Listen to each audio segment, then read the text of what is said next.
ดีใจอยู่บ่สิได้หัวหน้าบ้านเลยดีใจนะดีใจสิบ่ได้เอาไม้สังไพอัดแล้วบัดนี้เนาะเอไม่จำเป็นอัดกว้างไปนะดีใจนำเด้อแม่เฒ่าเด้อเด้อที่ว่าแม่บิ่งพอเพชรเพิ่นอีต้นสงสารเนาะพี่น้องแหละเฮ็ดหัวทั้งหน้าบ้านให้แม่เฒ่าเด้อบัดนี้น่ะสิบ่ได้ขันแล้วอันแดนแม่บิ่งกับแดนเจ้าหั่นสิปล่อยโล่งเลยแล้วมาขันทั้งหน้าเฮ็ดหัวเล็กประตูเรือนเอาทางหัวของแม่เฒ่าค่ำเนาะพี่น้องเนาะทางหน้าบ้านแม่เฒ่าค่ำนี่แม่บิ่งเพิ่นสิเฮ็ดหัวใหม่พี่น้องเอ้ยให้มีเสาเฮ็ดแน่นหนาพี่น้องเอ้ยจอดเล็กใส่คักแน่เนาะแล้วก็หัวเสาใหญ่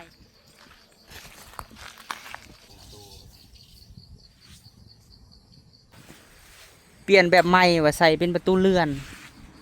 และเพิ่นว่าเรือนนี่ระยะความกว้างนี่8 เมตรได้บ่เพิ่นว่าบ่ได้เนาะบ่ได้บ่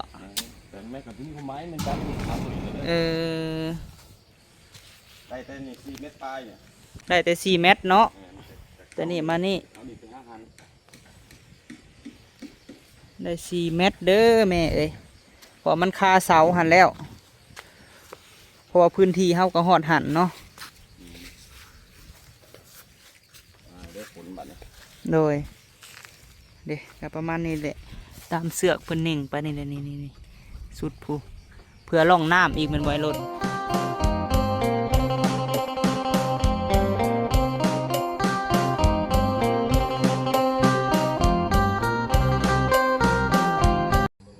เอาเนาะพี่น้องเนาะกับทักทายสบายดีเด้อพี่น้องเด้อเนาะสบายดีสวัสดีพี่น้องเบิดสุขุสุคนพี่น้องเอ้ยพบพ่อมือนี้พี่น้องเอ้ยเข้ามาหาแม่เฒ่าคำอยู่เฮือนเนาะจักเป็นจังไดผู้พี่น้องเอ้ยลูกสาวเพิ่นกาเมื่อวานนี้บาพามีไปขุดเห็ดคลองไห้เนาะพี่น้องเนาะจักเป็นแนวใดพี่น้องเอ้ยก็อยู่ในห้องในตูบเพิ่นบ่แหละพี่น้องเอ้ยตามภาษาเพิ่นนั่นแหละพี่น้องเอ้ยวันนี้จนบาพามีมาค่ำดึกค่ำ6 โมงกว่าแล้วก็ยังบ่เห็นเพิ่นออกมาพี่น้องเอ้ยเพิ่นก็บ่ได้มาหาแม่เพิ่นเนาะ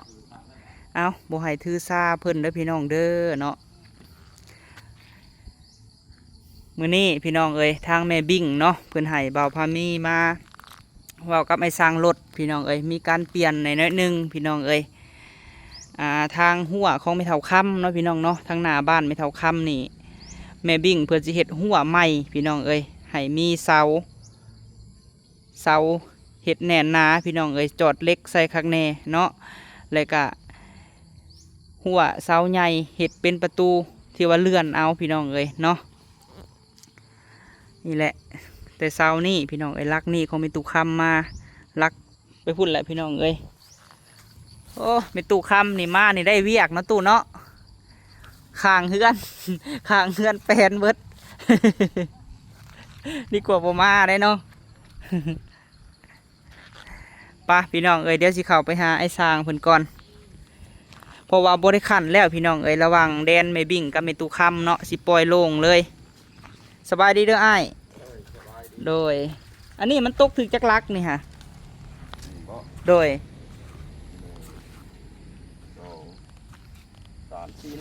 4 ลักเนาะเพราะว่าตัวใหญ่แล้วเพิ่นแต่งเอาพี่น้องเอ้ยเสาใหญ่ทางหน้าเพิ่นให้เฮ็ดเสาใหญ่2 เสาคือสิแบบนั่นแหละ โดยเลยทางบอนขั้นกลางก็มีตุคำทั้งหลังฮะแมนบ่ได้เฮ็ดแล้ว สบายดีมีตู้โดยดีใจอยู่บ่สิได้หัวหน้าบ้านเลยดีใจนะดีใจสิบ่ได้เอาไม้สังไพอัดแล้วบัดนี้เนาะไม่จำเป็นอัดกว้างไปนะดีใจนำเด้อแม่เฒ่าเด้อเด้อที่ว่าแม่บิ่งพอเพชรเพิ่นอีต้นสงสารเนาะพี่น้องแหละเฮ็ดหัวทั้งหน้าบ้านให้แม่เฒ่าบัดนี้น่ะสิบ่ได้ขันแล้วอันแดนแม่บิ่งกับแดนเจ้าหั่นสิปล่อยโล่งเลยแล้วมาขันทั้งหน้าเฮ็ดหัวเล็กประตูเรือนเอาเจ้านำมื้อนี้ฮะบ่ได้เมื่อบ่มื้อนี้ฮะบ่มาอยู่เฮือนใหม่ยังบ่ได้เห็นได้หาตูบเพิ่นอันนั้นพากันคูณขึ้นเดี๋ยวนี้แฮงสูงแม่เฒ่าเอ้ยคูณให้แล้วบนรูปหั่นนะแม่นเห็นบ่อีนาหันวัน เห็นอยู่เฮือนทันตั้งแต่ชูเฮาเฮ็ดเวียกแต่3 โมงนะเฮามา6 โมงแล้วยังบ่ได้ลงแต่เฮือนนั่นน่ะ ยังไม่ได้ผมนอนอยู่แล้ว บ่ฮู้แหละ มันก็นอนอยู่ ลี่อยู่ในหันแหละพี่น้องเอ้ยเฮาบ่ได้ถือซาแล้วดอกไม้เฒ่าเอ้ย มันก็ดีแม่ เออ ออกมาอย่างเถอะมันก็อยู่หัน อืมกินข้าวกินน้ำแล้วบ่มาเฮือนพี่น่ะ กินได้ดิเจ้า มาอยู่เฮือนใหม่ติ ไม่ได้ยึดมือเด้อมือนี้เถอะ โดย จักมือเลยอะ จักมื้อใดแล้วเนาะ จักมือใดอะ เชื่อหญ้าบ่เจ้าแม่เฒ่า ที่ยาเม็ดมือหวานตั้งยาทั้งทางปานเม็ดมือมันเพิ่นได้แล้วได้เค็มนะมันนั้นยังอยู่ เออ อ้าวว่ามันเด็ดแต่ก่อนบัดนี้ โดยเดี๋ยวจักหน่อยเฮาสิย่างไปหาได้ไอ้รถเอ้ามาแล้วบ่มาพี่ มาพี่มาพี่ ออกมาไว มาพี่หน้า ๆเขาเช็ดหัวหน้าบ้านให้นี่ เอาอยู่บ่เออ ลูกพุดผิดเลยมานั่งงามแท้ อ้อมันแม่พี่ เบิ่งเขาสิย่างไปหาเราก่อนอืมหากระย่างมาบ่เออ เห็นบ่เขาเฮ็ดให้วานนี่ฮะ จักบริเวณ บ่ได้เบิ่งเอาไปอยู่ไสซะคือบ่เห็น อยู่ในตู้บ่ เอากินยาทะเลอีกน อื อนของ มหากระย่างมาติบ่ได้เมื่อได้ดอกมื้อแรงหรือสิเมื่ออยู่บ่ เมื่อบ่ได้เมื่อ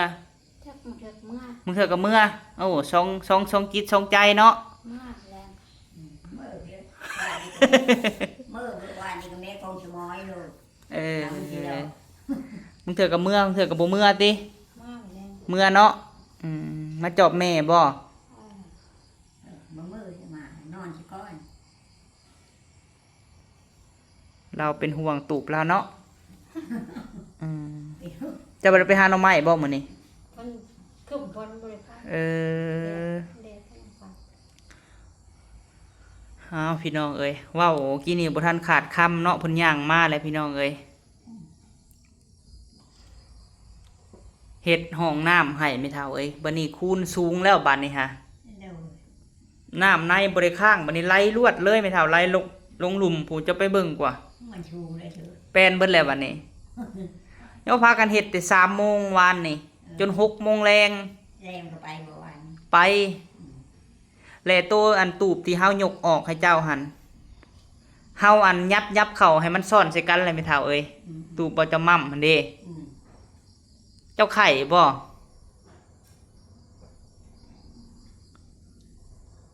ได้ที่คัด เด็กขาด อืม จะลูกข้าวพัดเลย เออ นอนอะไรลูกนี้ได้ อืม เอาลูกขึ้นเลย พี่น้องเอ้ยเนาะก้นจะบ่ได้ติดกะโหลเฮ็ดแล้วสินั่งอยู่ทางใดอืมอยากเมื่อแล้วบ่บ่เอ้ยนะ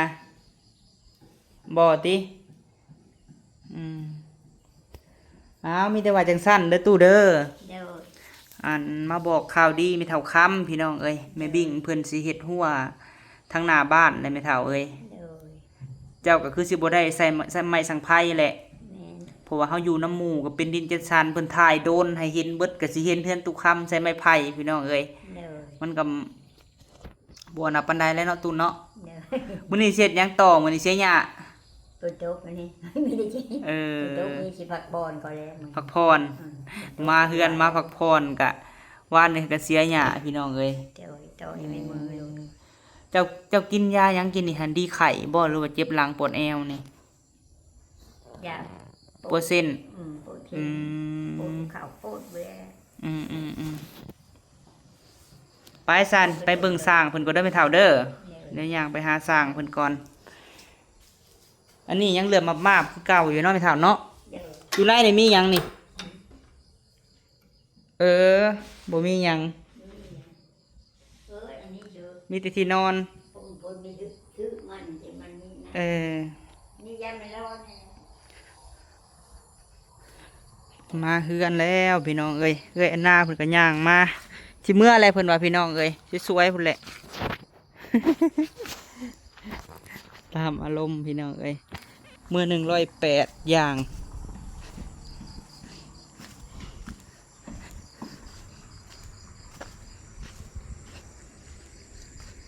ตู้มาอยู่บ่ทันถึงนี่ได้ก็ขาบักใหญ่พี่น้องเอ้ยเบิ่งนี่นี่บักเพชรเพิ่นก็มีได้ก็ขาก็งามเลยเนาะแม่เฒ่าเนาะงามไว้อีหลีพี่น้องเอ้ยสิได้กินบักหุ่งแล้วแม่เฒ่าเอ้ยเจ้าน่ะสิได้กินบักหุ่งแล้วบักหุ่งหมากเลยพอดีแม่บิ่งมาพี่น้องตำบักหุ่ง แม่แห้งหมักต มาอะไร ำจะมาอะไรกายนั่นจะบอกจะมา โดย มีขึ้นมีเธอ เสียหยาอยู่นี่บ่วานนี่นะข้างนั่นบ่อืมและไม่เท่าเอ้ยทางบนนี่นี่แม่นบริการอยู่นี่นะโดยให้ปล่อยลงแบบนี้แหละจังเที่ยวหากันสะดวกสบาย แม่ พอได้จะเที่ยวไปหาลูกหลาน แม่ไป ไปหลินน้ำเพิ่นอยู่บ่คืนนี่ ไป เออมีแต่เสียดหัวทั้งหน้าอะไรให้ถ้าทางนี้เพิ่นก็สิคั่นไม่บิ่งครับบัดนี้งัวแบะข้าวบ่ได้ไม่เท่าเอ้ย แม่ งัวแบะปลูกหยังก็ได้ในทีนี่แหละ ได้ ปลูกกินหั่นแหละไม่เท่าเอ้ย ปลูกกินพอได้กินอย่างนี้ โดย พอได้กินมากพริกมากพริก เออพอได้บ่ได้ซื้อพี่น้องมาบอกมาบวบแล้วก็ปลูกกินไม่เท่าเนาะ กิน เอาเฮาไปหาไอ้สร้างก็ได้ไม่เท่าเด้อ เด้อไปใช้กินมื้อนี้ อืมเอาพี่น้องเอ้ยขุดคุมเลยทางสร้างเพิ่นมาบอกไอ้สร้างเพิ่นมา2 คนบ่อืม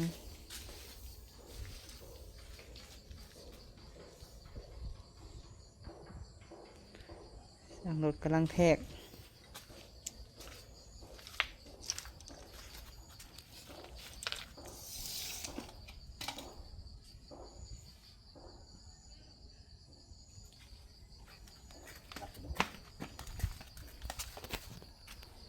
ใครในช่วงนี้หันดินอ่อนเนาะ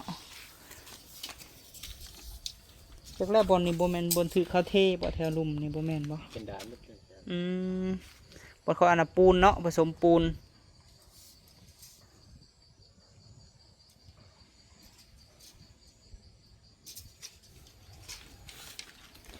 วาง1-2 เมตรพี่น้องเลย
กับเฮาว่าสิถามไอ้รถเอ้ยอันที่แม่บิ่งเพิ่นว่านี่แหละว่าอัน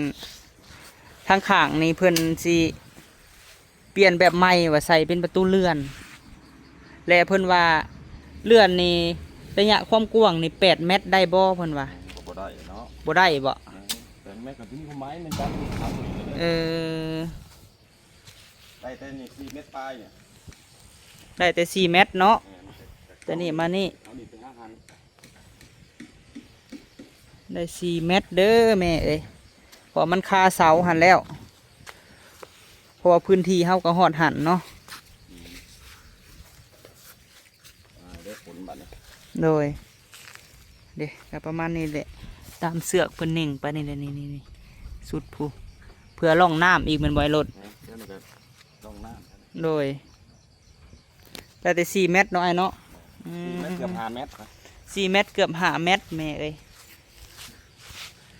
พอดีอันเฮาขี่รถมาแต่ทางพี่กะเข้าไปนี่เลยเนาะ พอดีตรงมาเลยนะคันสิเว้ากะ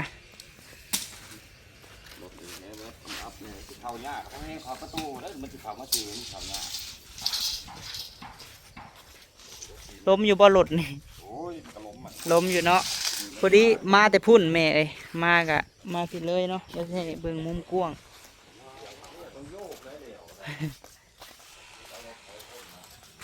เดี๋ยวจะนั่งมาที่นี่ก็สิเข้ายากก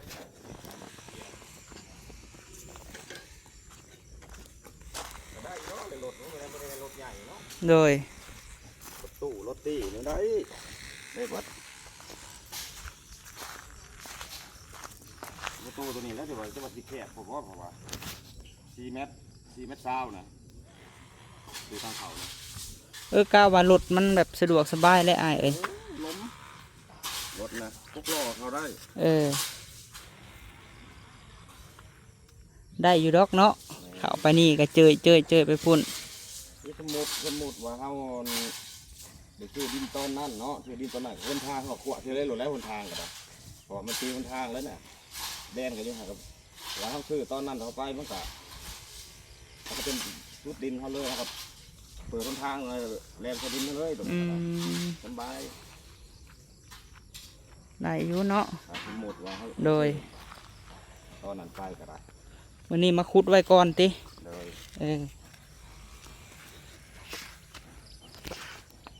มีแต่ทางปูนแล้วบาทนี่ โดยสั่งเลยบ่ ทางเลยโลกว่าจะเทเมียนแต่ต้นปลายนี่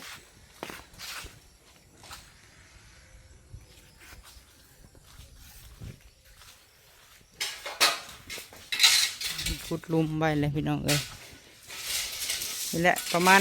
4 เมตรกว่าเกือบ5 เมตรพุ่นแหละแม่เอ้ยนี่แหละเพราะว่าบางนี่มันคาเสาแล้วบนนี่นี่เหมาะสมอยู่เหมาะสมกว่าทางในพุ่น มาผมเลยแต่ข้างในฮะที่เขาเฉลยเขาไปทางนั้นมาโยงรถยากอีกเลยมัน แม่ แต่ถ้าแลนคือเขามากันไปเลยโลกพื้นที่เขามันโบราณเนี่ย โดย แคบ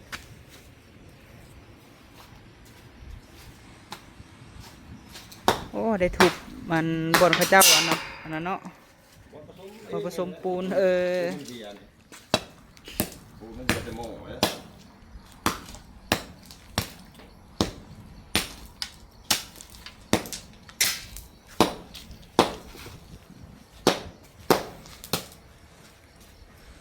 ปูนเขียวบ่หรือปูนแดงไอ้รถ ปูนแดง ปูนแดงจะสอบอย่างละ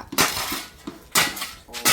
เพราะว่าเฮานะท่านเอามาเลยจะให้สั่งไว้เลยเพราะว่าย่านฝนตกเลยเขาเอาเข้าบ่ได้เพราะว่าพื้นที่เฮามันก็พ้นบ่ได้อันนั้นเด้ ก็ได้อยู่แล้วตัวน้องเอาไปแล้ว เอาอย่างละต้นเนาะ พวกเล็กพวกลาแหละ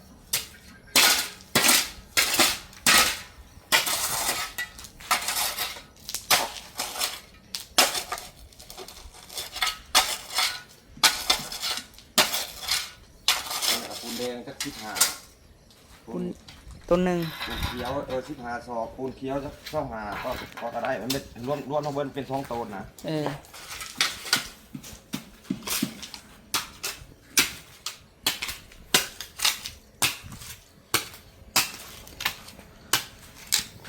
วานนี่คือว่าแดดนะเนาะวานนี่คือว่าอัน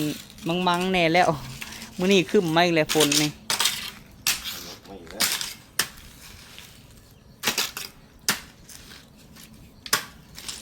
ไปตัวโมทีเลย ว่าแล้วเนาะถึงฤดูกาลแล้วค่ะสิเว้ากัน ถึงฤดูกาลเอามีแต่ว่าจังซั่นเด้อรถเด้อโดย เดี๋ยวมาบอกไอ้รถเพิ่นมื้อนี้พี่น้องเอ้ย เล็กนะทางเล็กเล็กเล็กพวกลวดพวกตะปูตะปีนะ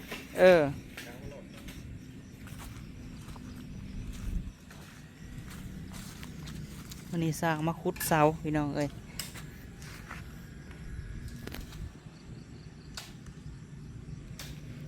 พอดีเนาะข่าวพุ่นพี่น้องเอ้ยข่าวพุ่นแล้วก็สมมติว่าดินตอนนี้เขาขายก็เปิดประตูเลื่อนแล้วก็ไปพุ่นเลยพี่น้องเอ้ยพอมันตอนนั้นมันคาเสาแล้วเนาะวันนี้สร้างเขาก็มา2 คน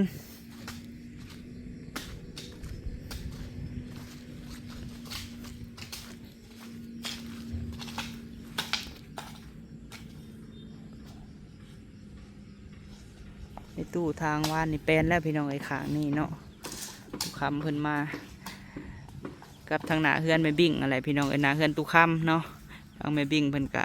ที่ใส่เป็นประตูเลื่อนเอาพี่น้องเอ้ยเลยบริกั้นกลางเนาะ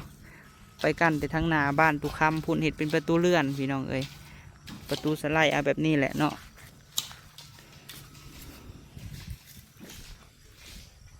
ไปมาพี่น้องเนาะเดี๋ยวสิไปก่อนบ้านนี้พี่น้องเอ้ยทางนี้ก็โอ้พี่น้องเอ้ยบุกเบิกใหม่เนี่ยสิเป็นป่าแหละพอดีแม่บิ่งมาพี่น้องเอ้ยเป็นป่าคือเก่าทางนี้ฮะตอนนั้นเป็นเติดอยู่ช่วงแม่บิ่งมาเนาะจุดกระถึกพี่น้องเอ้ยนี่ขางหัวบ่าวพระมิขางดินนี่เราซื้อ2 ตอนใส่การพี่น้องหลังจากเราเห็ดเฮือนเลยเราซื้อออกอีกเสาเรา2 เมตรพี่น้องเอ้ยเราเทเองเนาะอันนี้บริสุทธิ์พี่น้องไอ้เทเอาไปพี่น้องเอ้ย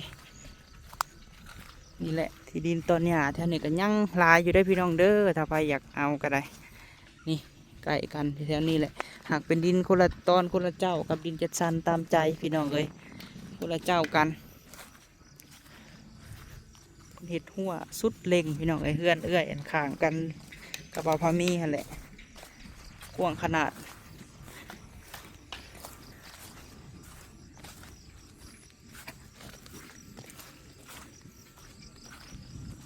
ไปบ่าวพามีกับสิเมื่อเฮือนก่อนพี่น้องเอ้ย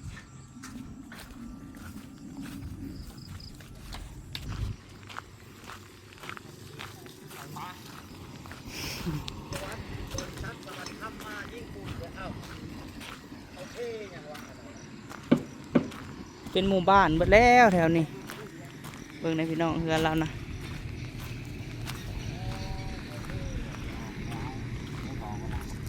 เป็นสิเห็ดหัวขางบาพามีแหละพี่น้องเอ้ย